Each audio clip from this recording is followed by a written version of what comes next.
أعوذ بالله من الشيطان الرجيم.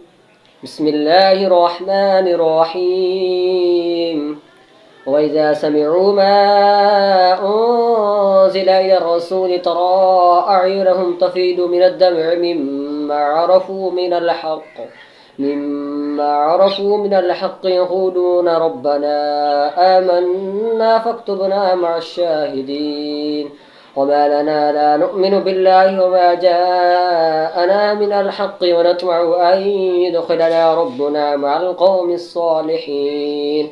فأثابهم الله بما قالوا جنات تجري من تحتها الأنهار خالدين فيها وذلك جزاء المحسنين.